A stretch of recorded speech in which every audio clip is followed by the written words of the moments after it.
Alright. You get an intro, or are we just jumping into the shit? It's Torchlight. They've seen it before. Yeah, we gotta do the like. Alright, hey everybody.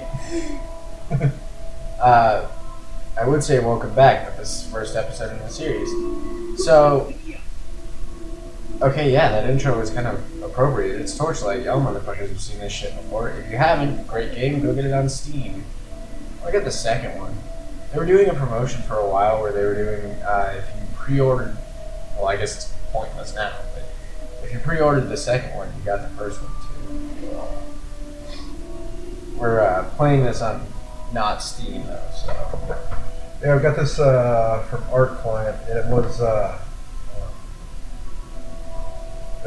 on the it was like a free giveaway. I don't remember what the reason for it was, but it's a pretty simple game, very, you know, Bring over here. Neverwinter Nights or Diablo. yeah, it's a Diablo. Alright, Bill. It's a good game though. Like, You're good enough. should probably be going through the storyline, but whatever. Look, storyline. Skip.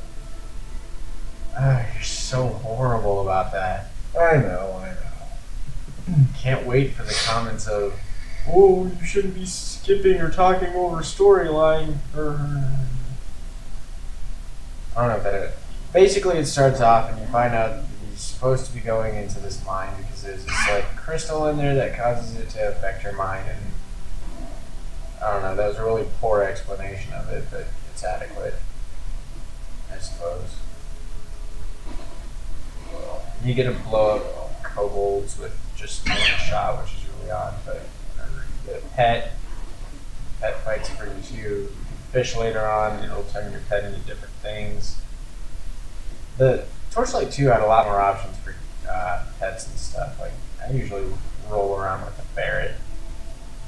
Closest thing to an otter that I can get. So. We're playing the Vanquisher, which is basically just the archer of this one. Anything you were wanting to talk about during your recording? No. Are you just going to bullshit our way through this like we do with everything else? You got an identify scroll. Yay! That's useful to us. Matt is correct. Oh, well, there goes our first identify scroll.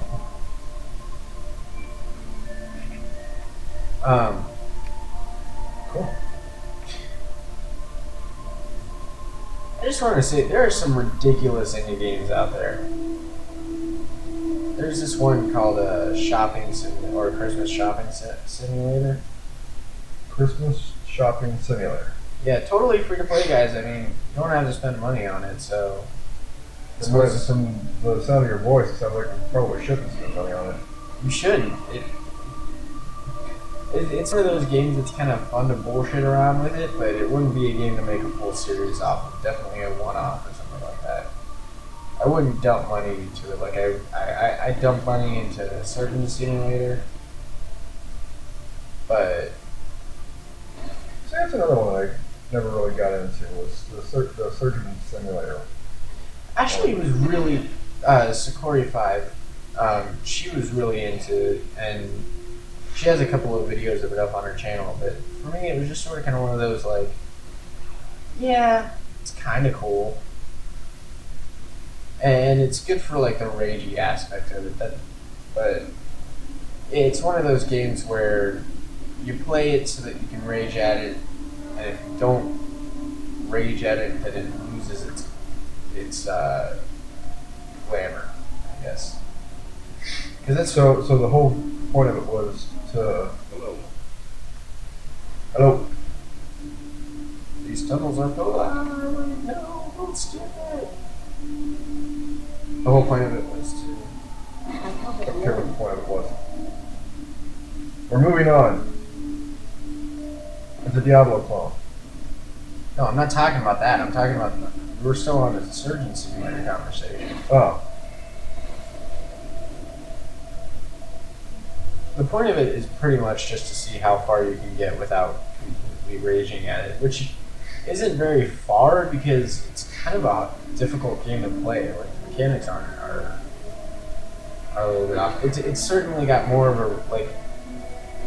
It's an achievement when you beat it, but just because the controls are so janky, it's certainly not, Goat Simulator where, you play it for a little bit and then it's just sort of like, okay. Well, is it worth it to put the time in to beat it? I mean, Yeah, if you want to experience the ragey part of it, I mean, it's not a bad game. I should preface I should have prefaced this conversation with that. It's not a bad game. It's fun. It's a bit dynamic. It's a new way of thinking about things, and it's not too terribly bad. It's certainly one of those games that as soon as you beat it, you're like, "Fuck yeah! I finally did it!" And then you put it up on the shelf and sort of kind of don't touch it again for a while. well, that doesn't sound like a lot of fun. I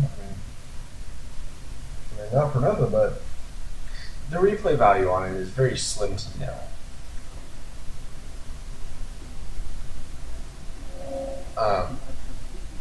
And it's another one of those games where it's really great to watch other people play it because the reaction is different. A lot of people, it starts off with this like, oh, I can't get past this, and then they sort of kind of start to learn how to play it, and it's a lot better. And I haven't watched it yet, but I know that Markiplier's done a full playthrough of it, or at least as full playthrough as he could. But it's one of those games where it earns its glamour from the weird controls and just people trying to see if they can beat it in the first place, much less play it at all. Or, sorry, I should have reversed that. Play it at all in the first place, much less beat it. That should probably be the order that I had in.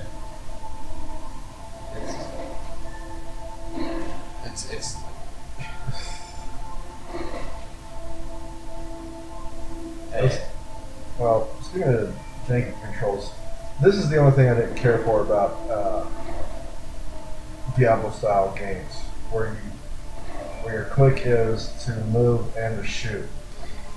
Yeah, I have to agree with that.